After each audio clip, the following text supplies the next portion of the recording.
Hello students, welcome to my channel gold quest academy. তো আজ আমি পড়াবো তোমাদের ক্লাস 10-এর উপপাদ্যগুলি।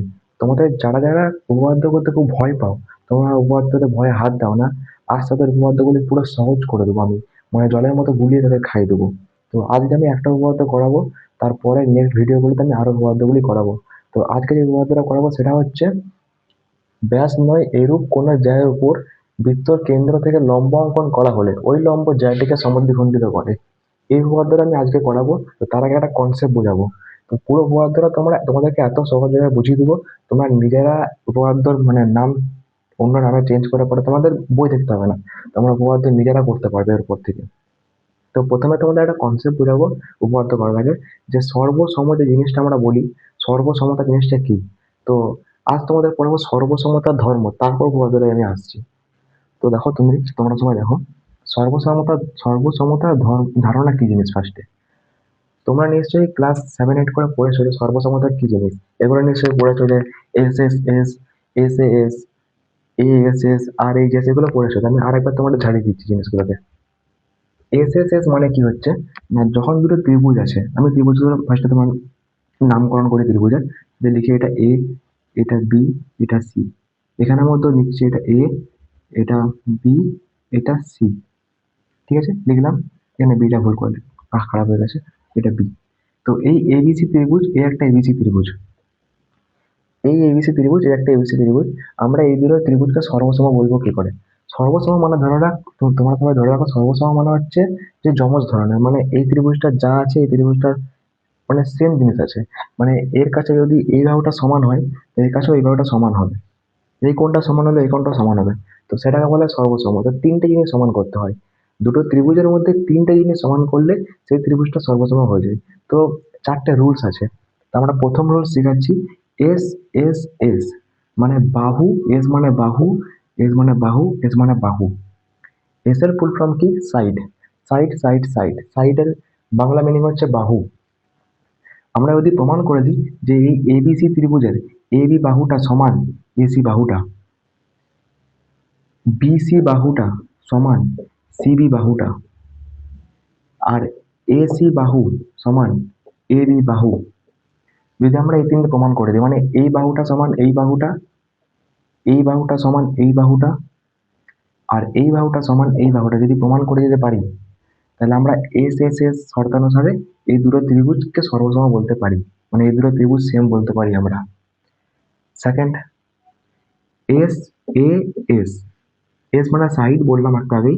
এ মানে হচ্ছে অ্যাঙ্গেল, অ্যাঙ্গেল মানে কোণ। আর এস মানে সাইড। বাহু অ্যাঙ্গেল বাহু, এ বাহু কোণ বাহু। যদি আমরা দুটো ত্রিভুজের মধ্যে একটা বাহু সমান দেখাই, তারপর একটা কোণ সমান দেখাই, তারপর আবার একটা বাহু সমান দেখাতে পারি, তাহলে সেই দুটো ত্রিভুজের সর্বসম হয়। মানে ধরে রাখো, আমি আমি এই ত্রিভুজের নামকরণ করলাম এ বি সি, এটার নামকরণ করলাম এ বি সি। যদি আমি বলতে পারি যে এ বি আর এখানে এ সি, এই দুটো বাহু সমান, তারপরে যদি বলতে পারি যে এই এ বি সি এই কোণটা, কোণ এ বি সি এই কোণটা, আর কোণ এ সি বি এই কোণটা সমান, তারপরে যদি আমরা বলতে পারি যে বি সি বাহুটা আর সি বি বাহুটা সমান, তাহলে এই দুটো ত্রিভুজ সর্বসম। কারণ এস মানে এই বাহুটা দুটো, এ কোণ মানে হচ্ছে এই দুটো কোণ, আর এস মানে হচ্ছে এই দুটো বাহু। আমরা তিনটে জিনিস সমান দেখিয়ে দিতে পারছি, তাহলে এই দুটো ত্রিভুজ সর্বসম হচ্ছে। 3 নম্বর, এ এস এস। এ মানে অ্যাঙ্গেল, এস মানে সাইড, এস মানে সাইড, কোণ বাহু বাহু। যদি আমরা দেখিয়ে দিতে পারি, এই হাসির নামকরণ করি A B C, A B C. যদি আমরা দেখিয়ে দিতে পারি যে এই দুটো ত্রিভুজের, ফার্স্টে এ বলে যেমন একটা কোণ, ধরো আমরা এই কোণটা দেখলাম 90 ডিগ্রি, এই কোণটা সমান এই কোণটা 90 ডিগ্রি, দুটো কোণই রইলো। ধরো এই দুটো কোণ সমান দেখিয়ে দিলাম প্রথমে, তারপরে দেখিয়ে দিলাম এস মানে বাহু, এই বাহুটা সমান এই বাহুটা দেখিয়ে দিলাম, তারপরে দেখিয়ে দিলাম এস মানে বাহু, এই বাহুটা সমান এই বাহুটা দেখিয়ে দিলাম। তো প্রথমে কোণ দেখালাম, তারপর বাহু দেখালাম, তারপর বাহু দেখালাম। যদি আমরা দেখিয়ে দিতে পারি যে একটা কোণ এবং বাহু, তারপরে আবার একটা বাহু, তিনটে সমান, তাহলে আমরা এখানের মধ্যেও বলতে পারি যে এ এস এর শর্তানুসারে এই দুটো ত্রিভুজ সর্বসম। এইবারে দেখো 4 নম্বর। 4 নম্বর কি বলেছে, আর এইচ এস। আর মানে কি সমকোণ, এইচ মানে কি অতিভুজ, এস মানে কি বাহু, আর মানে সমকোণ, সমকোণের ইংলিশকে আমি দেখো লিখে রেখেছি তোমাদের জন্য। সমকোণের ইংলিশ হচ্ছে রাইট অ্যাঙ্গেল। এইচ মানে কি অতিভুজ, এইচ মানে অতিভুজ, তো অতিভুজের ইংলিশ কি না হাইপোটেনিউস। এইচ মানে অতিভুজের ইংলিশ হচ্ছে হাইপোটেনিউস। এবারে দেখো, যদি আমরা দেখাতে পারি এই দুটো ত্রিভুজের মধ্যে এবিসি ত্রিভুজ আর এসিবি ত্রিভুজ, এই দুটো ত্রিভুজের মধ্যে প্রথমে সমকোণ, আমরা একটা সমকোণ বার করতে হবে। দেখো আমরা দেখতে পাচ্ছি যে এই বাহুটার উপর এই বাহুটা লম্ব হয়ে এই বাহুটা লম্ব হয়েছে, তার মানে এটা সমকোণ। এখানে দেখো দেখতে পাচ্ছি যে এই নিচের এই বাহুটার উপর এই বাহুটা লম্ব হচ্ছে, তার মানে এটাও সমকোণ। আমরা দেখিয়ে দিলাম প্রথমে যে দুটো সমকোণ একই আছে, মানে আটটা আমাদের কমপ্লিট। এরপরে আমরা দেখাবো এইচ। এইচ মানে কি বললাম অতিভুজ। অতিভুজ কোনটা হয় না সমকোণের উল্টো দিকে বাহুটা অতিভুজ হয়, তাহলে সমকোণের উল্টো দিকে বাহু হচ্ছে এটা, এটা অতিভুজ। এটাও তো অতিভুজ এখানের মধ্যে, তার মানে এখানে সমকোণের উল্টো দিকে বাহু এটা, তাহলে এটাও অতিভুজ। আমরা দেখিয়ে দিলাম দুটো অতিভুজ সমান, দুটো সমকোণ, দুটো অতিভুজ সমান। আর দেখাতে হবে সাইড মানে একটা বাহু। ধরো আমরা দেখালাম এই বাহুটা সমান, এই দুটো বাহু সমান। যদি দেখিয়ে দিই যে দুটো সমকোণ আছে, দুটো অতিভুজ সমান, দুটো সমকোণ সমান, দুটো অতিভুজ সমান, আর দুটো বাহু সমান দুটো ত্রিভুজের মধ্যে, তাহলে আমরা এখানের মধ্যে বলবো আর এইচ এস শর্তানুসারে এই দুটো ত্রিভুজ সর্বসম। তো সর্বসম করার জন্য কি করতে হয় না চারটে চারটে অপশন আছে। একটা হচ্ছে এস এস এস, একটা হচ্ছে এস এ এস, একটা হচ্ছে এ এস এস, আর একটা হচ্ছে আর এইচ এস। দেখো, তোমাদের উপপাদ্য করার আগে একটা কথা বলে রাখি, যে উপপাদ্যতে যে ছবিটা আঁকতে হয় সেই ছবিটা কম্পাস কম্পাস স্কেল দিয়ে না আঁকলেও চলে। কারণ যেই মাস্টার উপপাদ্যটা চেক করে সে শুধু দেখে উপপাদ্য তুমি ঠিক করেছো কিনা আর তুমি পরিষ্কারভাবে লিখেছো কিনা। তো তোমার এরকম নয় যে তোমাকে কম্পাস দিয়ে পুরো অ্যাকুরেট ছবিটা আঁকতে হবে, এরকম কিছু মানে নিয়ম নেই। তো শুরু করছি এবার আমি। এখানের মধ্যে বলেছে ব্যাস নয় এরূপ কোনো জ্যা। কি বলেছে দেখো, ব্যাস নয় এরূপ কোনো জ্যা এর উপর বৃত্তের কেন্দ্র থেকে লম্ব অঙ্কন করা হলে ওই লম্ব জ্যাটিকে সমদ্বিখণ্ডিত করে। তো আলটিমেটলি এখানের মধ্যে তোমার একটা বৃত্ত আঁকতে হবে, কারণ এখানের মধ্যে তোমার বলেছে বৃত্তের কেন্দ্র থেকে লম্ব অঙ্কন করা হয়, তার মানে বৃত্ত তো আঁকতেই হবে একটা। তো ফার্স্টে বৃত্তটা আমি এঁকে নিচ্ছি।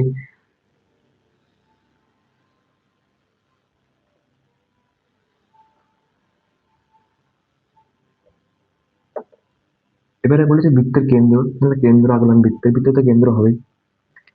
কি বলেছে শোনো, ব্যাস নয় এরূপ কোনো জ্যা, মানে ব্যাসটাও কিন্তু এক ধরনের জ্যা হয়। তো ব্যাস নয় এরকম করে একটা জ্যা জিজ্ঞেস করেছে। তো ব্যাস মানে কখন হয় যে ব্যাস একটা জ্যা, যখন বৃত্তের কেন্দ্রগামী কোনো একটা সরলরেখা বৃত্তের দুটো পরিধিকে ছেদ করে। তো এই এরকম করে যদি বৃত্তের কেন্দ্রগামী কোনো সরলরেখা বৃত্তের পরিধিকে ছেদ করে, তাহলে তখনই সেটা ব্যাস হয়। তো বলেছে ব্যাস নয় এরকম কোনো একটা জ্যা। তো আমি অন্য রকম একটা জ্যা নেবো যেটা বৃত্তের কেন্দ্রকে ছেদ করবে না। তো আমি একটা সহজ সরলভাবে একটা জ্যা নিলাম, এইখান থেকে মানে এই বৃত্তের এই পরিধি থেকে এই পরিধি পর্যন্ত নিয়ে নিলাম, এটা মুছে দিলাম। এটা কিন্তু আমাদের হবে না, কারণ ব্যাস নয় বলেছে, মানে বৃত্তের কেন্দ্রগামী নয় যেটা। এই একটা জ্যা নিলাম, এই জ্যাটার নামকরণ করতে হবে। প্রথমে আমি বৃত্তটার নামকরণ করলাম, এই বৃত্তের কেন্দ্রের নামকরণ করলাম ও। তোমরা পরীক্ষার খাতায় তোমাদের নিজেদের মতো নামকরণ করতে পারো। তো তোমাদের যাতে যাতে সময় অনেক কম লাগে তার জন্য এ বি সি ডি দিয়ে শুরু করবে নামকরণ। তো আমি এখানের মধ্যে বৃত্তের কেন্দ্রটাকে ও লিখলাম, আর এই জ্যাটাকে লিখলাম এখানের মধ্যে এ, এখানের মধ্যে বি। হলো, এটা এত পর্যন্ত হলো। ব্যাস নয় এরূপ কোনো একটি জ্যার উপর এতটা পর্যন্ত হলো। বৃত্তের এবার বলেছে বৃত্তের কেন্দ্র থেকে লম্ব অঙ্কন করা হলে, মানে এই জ্যাটার উপর বৃত্তের কেন্দ্র থেকে লম্ব অঙ্কন করা হয়েছে, মানে একটা সোজাসুজি লাইন টানতে হবে যেটা লম্ব হবে। মানে এই জ্যাটার উপর ওই কেন্দ্র থেকে একটা একটা ছোট একটা দাগ হবে, ওই দাগটা হচ্ছে লম্ব এরকম করে থাকবে। তো আমি এটা ফার্স্টে করে নিচ্ছি। দেখো এমনি একটা লম্ব হবে, এটা বুঝতে পারছো তো? বলেছে ব্যাস নয় এরূপ একটি জ্যা, একটা জ্যা আঁকলাম ব্যাস নয় মানে বৃত্তের কেন্দ্রগামী নয়, একটা জ্যা আঁকলাম। ওই জ্যাটার উপর বৃত্তের কেন্দ্র থেকে একটা লম্ব অঙ্কন করলাম, মানে একটা সোজাসুজি দাগ, টেরা বেঁকা হলে হবে না, লম্ব হবে সোজাসুজি দাগ। বৃত্তের কেন্দ্র থেকে একটা লম্ব অঙ্কন করলাম। এবারে এই পয়েন্টটা একটা হলো, এখানে একটা পয়েন্ট হলো, এখানে এখানেও পয়েন্টটার নাম দেবো আমি। এখানে এ বি দিলাম যেহেতু এখানে সি দিলাম নাম দিয়ে। লম্ব অঙ্কন করা হলে মানে এতটা পর্যন্ত আমার কোশ্চেনে বলে দিয়েছে, এখান থেকে এতটা পর্যন্ত আমার কোশ্চেনে বলে দিয়েছে। এবারে তোমাকে যেটা জিজ্ঞেস করেছে সেটা তোমাকে প্রমাণ করতে হবে। কি জিজ্ঞেস করেছে, ওই লম্ব, ওই লম্ব জ্যাটিকে সমদ্বিখণ্ডিত করে। কমা পড়ে গেছে, মানে তোমার এতটা পর্যন্ত কোশ্চেনে বলে দিয়েছে। প্রমাণ করতে হবে ওই লম্ব জ্যাটিকে সমদ্বিখণ্ডিত করে। মানে এই যে লম্বটা এঁকেছি, এই লম্বটা যে আমি কেন্দ্রগামী কেন্দ্রগামী যে লম্বটা এঁকেছি এই জ্যাটার ওপর, এই জ্যাটাকে সমান মানে ভাগে ভাগ করছে, এটাই জিজ্ঞেস করেছে যে সত্যি কি জ্যাটাকে সমান ভাগে ভাগ করবে, তুমি এটা প্রমাণ করে দেখাও, এটা এখানের মধ্যে বলতে চেয়েছে। তো এর জন্য আমাদের কি করতে হবে না, এই যে বাহুটা আর এই যে বাহুটা, এই যে এখান থেকে এতটা পর্যন্ত একটা বাহু হলো আর এখান থেকে এতটা পর্যন্ত একটা বাহু হলো, এই দুটো বাহুকে সমান দেখাতে হবে। কি করে সমান দেখাবো না, ত্রিভুজ আকারে আমি সমান দেখাবো। কি করে দেখো তোমাকে দেখাচ্ছি, এটা মুছি ঠিক করি। প্রথমত আমি কি করব না, এইখানে যে ব্যাখ্যাটা দিয়েছে ব্যাখ্যাটা লিখতে হবে, ওটা আমি লিখে নেবো। তো কি লিখতে হবে দেখো, লিখতে হবে প্রদত্ত, তাহলে করে বুঝবে। প্রদত্ততে আমরা কি লিখবো না, প্রদত্ততে আমরা সেটাই লিখবো যেটা কোশ্চেনের মধ্যে বলে দেয়, আমরা ছবিটা দেখে যেটা বুঝতে পারি। ছবিটা দেখে আমরা এটাই বুঝতে পারছি যে কি বলেছে না, ও কেন্দ্রগামী একটা বৃত্ত আছে, যেই বৃত্তের ওপর ব্যাস নয় এরকম একটা জ্যা হচ্ছে এ বি। আমরা সেটাকে লিখবো, আমরা নিজের ভাষায় বানিয়ে করে লিখবো, কিন্তু এটা গুছিয়ে বাছিয়ে লিখবো। কি লিখবো, ও ও কেন্দ্রগামী, ও কেন্দ্রগামী একটি বৃত্ত, একটি বৃত্তের ওপর ব্যাস নয় এরূপ একটি জ্যা অঙ্কন করা হলো। এই জ্যাটা কিন্তু ব্যাস নয় এরূপ একটি জ্যা, কারণ ব্যাস হলে আমি বারবার ধরে বললাম ব্যাস হলে এই জ্যাটা বৃত্তের কেন্দ্রগামী এরকম করে জ্যাটা যেত, বৃত্তের কেন্দ্রগামী জ্যাটা এরকম করে যেত, তো এটা ব্যাস নয় এরূপ একটি জ্যা। আমরা ভাষা এটাই লিখবো যে ও কেন্দ্রগামী একটি বৃত্তের ওপর, এই ও কেন্দ্র যুক্ত একটা বৃত্ত আছে, এই বৃত্তটার ওপর ব্যাস নয় এরূপ একটি জ্যা হচ্ছে এ বি, এটাই লিখবো। ও কেন্দ্রগামী একটি বৃত্তের ওপর ব্যাস নয় এরূপ একটি জ্যা হলো এ বি। আমি নাম ধরলাম এ বি, এখানে দাঁড়িয়ে দিলাম, হয়ে গেল। এইবারে কি লিখবো, এইবারে বলে এখানে এখানের মধ্যে এবারে দেখো একটা জিনিস আছে না, ও আর সিটা একটা কি করেছে লম্ব তৈরি করেছে, কোথায় না এই জ্যাটার উপর। এবার আমরা এটাকেও লিখবো যে এ সি এ বি জ্যার উপর ও সি লম্ব। এটা কিন্তু কোশ্চেনে বলে দিয়েছে যে বৃত্তের কেন্দ্র থেকে লম্ব অঙ্কন করা হয়েছে। তো এটা আমাদের লিখতে হবে, যেটা প্রমাণ করতে দিয়েছে সেটা লিখবো না, আমরা এইটুকুই লিখবো যেইটুকু আমাদের কোশ্চেনের মধ্যে বলে দিয়েছে যে ছবির মধ্যে এটা করতে হবে। আমাদের মধ্যে এখানে লিখতে হবে একটু যে এ বি জ্যাটার উপর ও সি লম্ব, এ বি জ্যার ওপর ও সি লম্ব লিখলাম। এইবারে এইবারে এটা বুঝতে পারলে, ও কেন্দ্রগামী একটি বৃত্তের ওপর ব্যাস নয় এরূপ একটি জ্যা হলো এবি। ও কেন্দ্রগামী একটি বৃত্তের ওপর ব্যাস নয়, মানে এটা ব্যাস নয় এরূপ একটি জ্যা হলো এবি। এবারে বলেছে এবি জ্যাটার ওপর ও সি লম্ব, এই এবি জ্যাটার উপর ও সি লম্ব, ওটাই লিখেছি এবি জ্যায়ের উপর ও সি লম্ব, ঠিক আছে। এবারে আমাদের লিখতে হবে কোশ্চেনে কি প্রমাণ করতে বলেছে, ওটা আমাদের এখানে মধ্যে লিখতে হবে, ছোট মধ্যে একটা লাইন লিখলেই হবে। কি লিখতে হবে, যে প্রমাণ করব যে,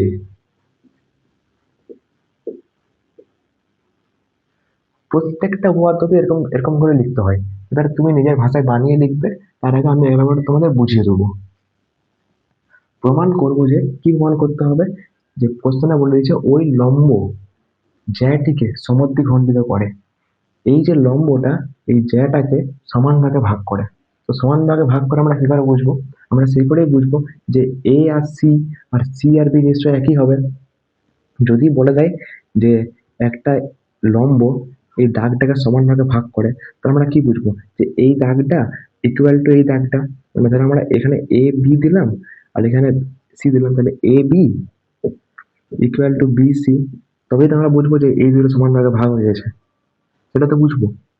তো আমাদের এখানে এটাই করতে হবে যে ওই লম্ব জ্যাটিকে সমদ্বিখণ্ডিত মানে, মানে হচ্ছে A C equal to C B, বা আমরা এটাকেও লিখতে পারি যে এ বি জ্যাটিকে ও সি সমদ্বিখণ্ডিত করেছে। কি লিখবো, A B জ্যাটিকে OC, A B জ্যাটিকে OC সমদ্বিখণ্ডিত করেছে। অথবা অথবা আমরা এত বড় না লিখে একটা ছোট জিনিসও লিখতে পারি। অথবা আমরা কি লিখতে পারি, অথবা আমরা লিখতে পারি যে AC equal to BC, AC equal to BC. কেন লিখতে পারি আবার বলছি না, এই এসি আর বিসি যদি হাফ হাফ যদি সমান ভাগে ভাগ হয়ে যায়, তাহলে এর হাফটা এর হাফটা সমান হবে। যদি এই ওসি লম্বটা এসি আর বিসি কে যদি সমান ভাগে ভাগ করে দেয়, তাহলে তো এসি আর বিসি এর ভাগটা সমান হবে। তো ওটাই লিখেছি। এত বড় না লিখে আমরা এটাকেও লিখতে পারি এসি ইকুয়াল টু বিসি, এটা প্রমাণ করব, মানে প্রমাণ করব যে এসি ইকুয়াল টু বিসি। অথবা লিখতে পারি এ বি জ্যাটিকে ওসি সমদ্বিখণ্ডিত করেছে, লিখতেই পারি। এইবার আমাদের আসল জিনিস হচ্ছে অঙ্কন। আমরা এমনি ভাবে অঙ্কটা সলভ করতে পারবো না, আমাদের কিছু এর মধ্যে নিজে থেকে ইনপুট করতে হবে। তো সেটা আমরা অঙ্কন করব।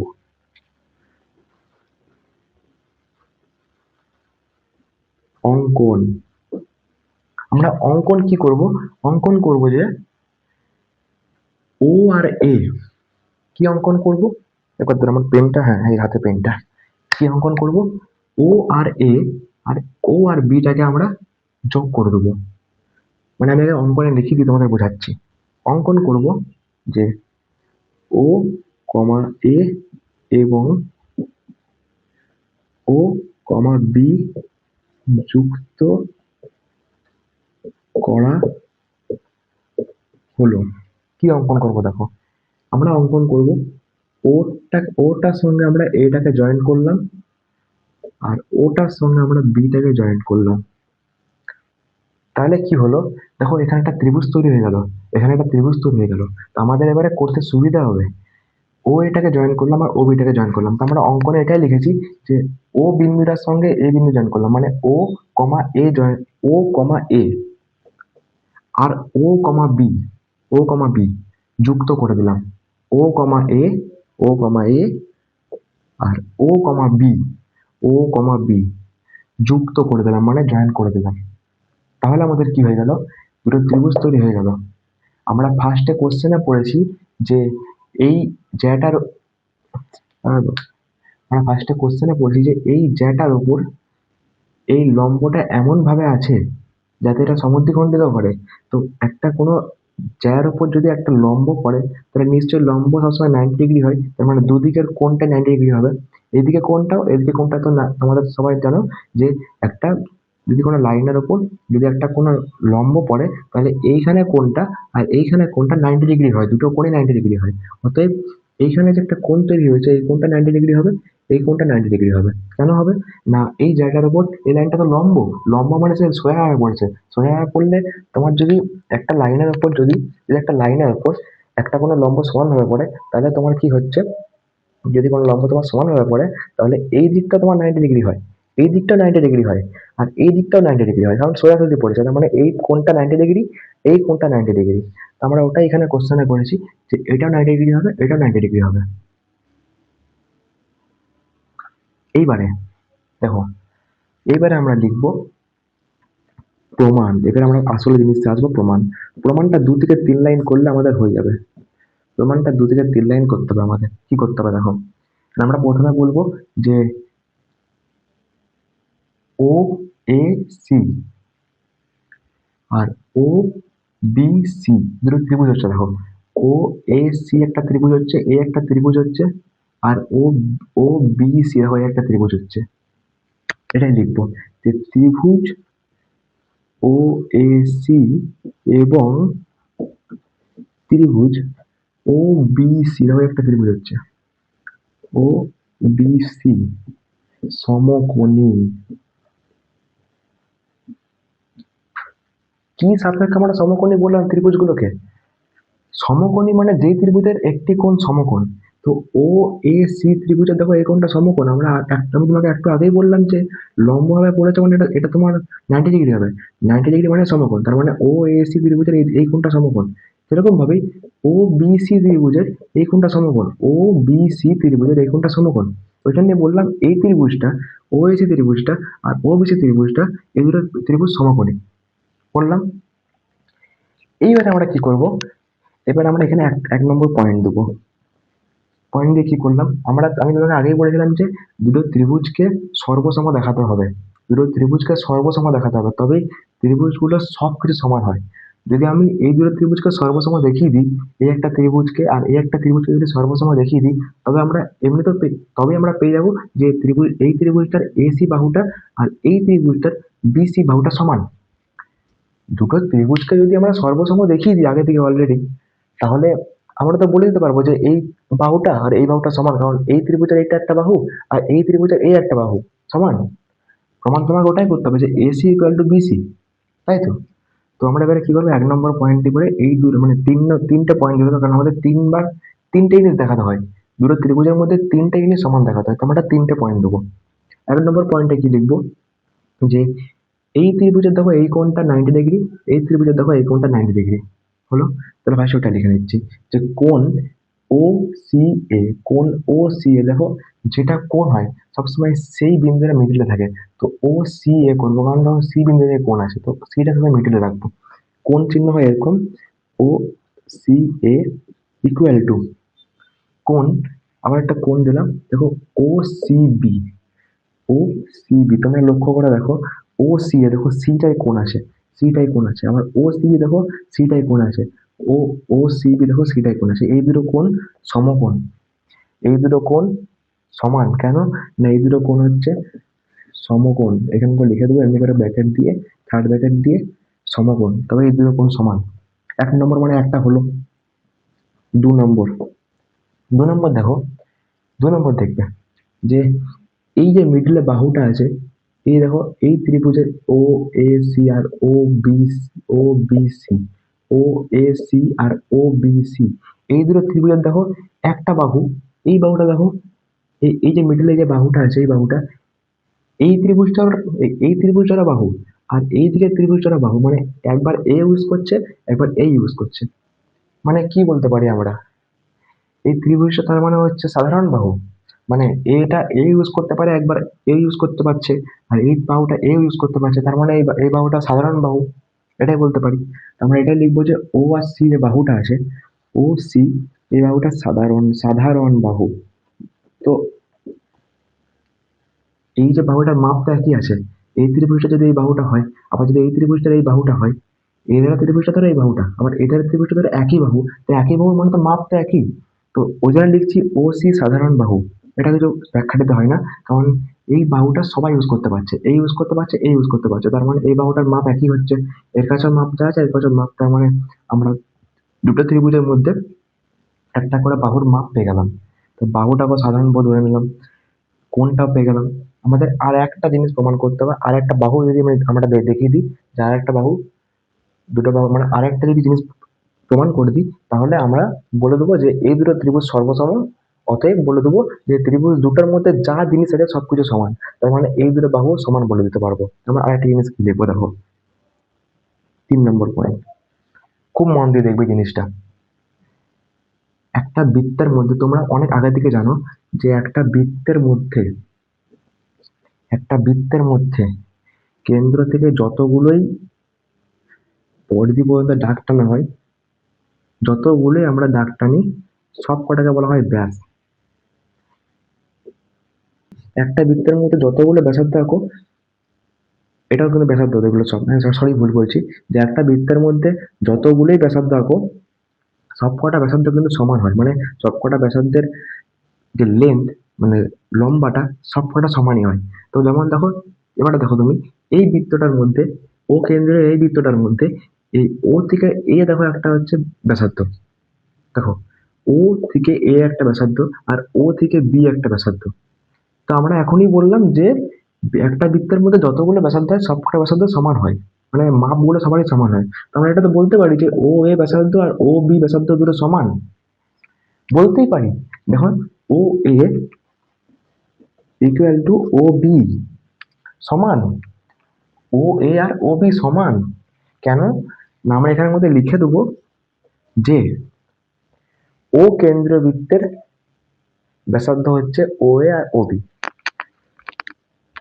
তো কি লিখবো, একই বৃত্তের ব্যাসার্ধ,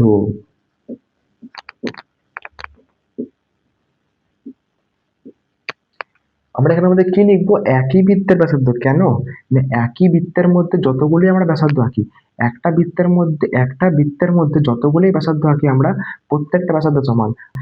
একই বৃত্তের মধ্যে যতগুলো ব্যাসার্ধ আঁকি প্রত্যেকটা ব্যাসার্ধ সমান হয়। ওটাই লিখলাম যে ও এ একটা ব্যাসার্ধ দেখো, আর ও বি একটা ব্যাসার্ধ, ওটাই লিখলাম ও এ ইকুয়াল টু ও বি, একই বৃত্তের ব্যাসার্ধ। তো এটাকেও আমি ব্যাখ্যা করে দিলাম এখানের মধ্যে, এটাকেও ব্যাখ্যা করে দিলাম, আর এটা তো বলে দিলাম ওসি ওসি সাধারণ বাহু, কারণ এই বাহুটা তো বলেই দিলাম। দেখো তিনটে জিনিস প্রমাণ হয়ে গেল। তো প্রথমে দেখো প্রমাণ করেছি আমরা কোণ, কোণ মানে অ্যাঙ্গেল। আর তারপর দেখো প্রমাণ করেছি আমরা বাহু, সাধারণ বাহু, বাহু মানে হচ্ছে এ সাইড। তারপরে দেখো প্রমাণ করেছি আমরা বাহু, এটা দেখো একটা বাহু, ত্রিভুজের বাহু, এটা ত্রিভুজের বাহু। তো এটাও সাইড, এটাও সাইড, এটা অ্যাঙ্গেল। আমরা কি প্রমাণ করেছি, angle side side, angle side side, তিনটে প্রমাণ করেছি। মানে এ হাইপেন এস হাইপেন এস। এবার আমরা কি লিখবো, সর্বসমতার চিহ্ন তোমাকে ফার্স্টে দেখিয়ে দিচ্ছে দেখো। এবার আমরা কি লিখবো, অতএব, অতএব দিয়ে আমরা লিখবো যে এই ত্রিভুজটা আর এই ত্রিভুজটা সর্বসম। ও এ সি, এটাও লিখে রেখেছি, ও এ সি ত্রিভুজ আর ও বি সি, এটা লিখে রেখেছি, ও বি সি ত্রিভুজ। কি লিখবো, ত্রিভুজ ও এ সি, ত্রিভুজ ও বি সি। দেখো সর্বসম চিহ্ন দেখো, ইকুয়াল টু দিলাম, ইকুয়াল টু দিলাম, তারপরে এরকম করে এস লিখে দেবে, এটা সর্বসম চিহ্ন।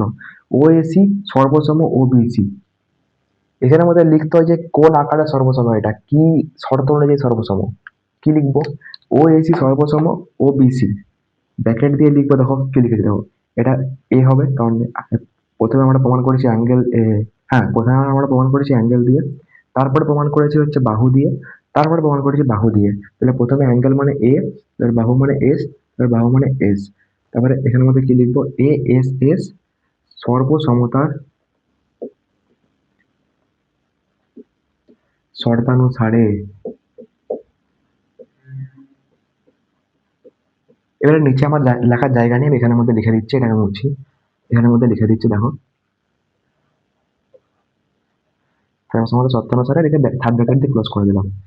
কি লিখলাম, যে এই বাহু, এই বাহুটা না, এই ত্রিভুজটা, এই ত্রিভুজটা আর এই ত্রিভুজটা সর্বসম। সর্বসম চিহ্ন কি বললাম, যে দুটো এমনি করে পরে দুটো হাই দিলাম, দুটো ইকুয়াল টু দিলাম, মানে একটা ইকুয়াল টু, একটা ইকুয়াল টু দিয়ে পরে ওপরে এরকম করে একটা এস এর মতো করে দিলাম। তো এটাকে বলা হয় সর্বসম চিহ্ন, এটাকে বলা হয় সর্বসম চিহ্ন। তো ত্রিভুজ ও এসি সর্বসম ত্রিভুজ ও বিসি কোন শর্তানুসারে, না প্রথমে দেখো অ্যাঙ্গেল দিয়েছি, ওখানে অ্যাঙ্গেল, তারপরে বাহু করেছি, এখানে বাহু মানে এস, তারপর বাহু করেছি মানে এ এস। তো এ এস এর সর্বসমতা শর্তানুসারে, এইটুকু ওয়ার্ড তোমাদের মুখস্থ রাখতে, মানে এইটুকু ওয়ার্ড মানে কি, সর্বসমতা শর্তানুসারে এইটুকু ওয়ার্ড তোমাদের মুখস্থ রাখতে হবে। এবারে তোমরা কেমন করে প্রমাণ করবে সেটা তোমরা নিজেরা বানিয়ে মতো করবে। তো এই ফর্মুলাটা তোমাদের বোঝাচ্ছি, তো তোমরা এই ফর্মুলাটা করার চেষ্টা করবে। এতটা পর্যন্ত করলাম, এবারে আমাদের কি লিখতে হবে, লাস্ট যে লাইনটা লিখতে হবে। এখানে মধ্যে আমার জায়গা নেই, নিচে আমি ওপরে করে দিচ্ছি, এখানে মধ্যে করে দিচ্ছি। অতএব প্রমাণ করতে আমাদের কি দিয়েছিল, তো প্রমাণ করবো যে আমরা লিখেছিলাম এসি ইকুয়াল টু বিসি। তো আমরা এটা লিখবো, এসি ইকুয়াল টু বিসি। কি করে লিখলাম, যখনই আমরা এই দুটো বাহুকে এই দুটো ত্রিভুজকে সর্বসম দেখিয়ে দিলাম, আমরা যখনই এই দুটো ত্রিভুজ, এই একটা ত্রিভুজ আর এই একটা ত্রিভুজকে সর্বসম দেখিয়ে দিলাম, সর্বসম দেখিয়ে দিলাম মানে আমি তোমাদের আগেই বলেছি, দুটো ত্রিভুজ সর্বসম হয়ে যাওয়ার মানে হচ্ছে দুটো ত্রিভুজের সব জিনিস সমান। দুটো ত্রিভুজ যখন সর্বসম আমি দেখিয়ে দিলাম, তখন তোমরা এটা সব, তখন তুমি এটা বলতে পারবে যে এই ত্রিভুজটার এই বাহুটা এই বাহুটা সমান, এই কোণটা এই কোণটা সমান, এই বাহুটা এই বাহুটা সমান, এই বাহুটাও আর এই বাহুটাও সমান। তখন তোমরা বলতে পারবে এই বাহুটাও আর এই বাহুটাও সমান, মানে এখান থেকে এতটা বাহু আর এখান থেকে এতটা বাহু তোমরা সমান বলতে পারবে। তাহলে আমি বলতেই পারি, সমান যখন বলতে পারলাম তখন আমি এখানে লিখতে পারি যে এসি বাহু আর বিসি বাহু এই দুটো সমান। এবারে কি করলাম, এই যে এটা লিখলাম, সাইডে লিখে দিলাম প্রমাণিত, প্রমাণিত। এখানের মধ্যে তোমার অঙ্ক শেষ। যদি এই অঙ্কটা তোমরা পরীক্ষায় নামিয়ে দিয়ে আসতে পারো, তোমরা 5 নম্বর পেয়ে যাবে, +5 নম্বর তোমরা পেয়ে যাবে। তো এই যে উপপাদ্যগুলো হয় না, উপপাদ্যগুলো মুখস্থর জিনিস না, উপপাদ্য বুঝতে হয়। বুঝে যদি উপপাদ্য তুমি করতে পারো তো খুবই সহজ, মানে কোনো কঠিনই না। তুমি নিজের মতো করে নাম দিয়ে, নিজের মতো করে বানিয়ে, একটু ভালো ওয়ার্ড দিয়ে করে গুছিয়ে বাছিয়ে লিখবে, তোমাকে 5 এ 5 দিতে বাধ্য। আর উপপাদ্যতে যারা বলে কম্পাস দিয়ে স্কেল দিয়ে ভালো করে আঁকবো, ওরকম না। একটা পরিষ্কার তোমাকে হাতে করে হলেও পরিষ্কার একটা ছবি আঁকতে হবে। তুমি যদি হাতে আঁকো, পরিষ্কার ভাবে আঁকো, তোমার একটা নাম্বারও কাটা যাবে না। তো যদি এই উপাদান তোমরা বুঝে থাকো, তাহলে খুবই ভালো। বাড়িতে এটা প্র্যাকটিস করবে। তো আজকের মতো এখানে শেষ, পরে আমি আরো অনেক ভিডিও দেবো উপপাদ্যর। তো যদি তোমাদের ভালো লেগে থাকে তো আমাদের লাইক এন্ড সাবস্ক্রাইব এবং শেয়ার করতে পারো।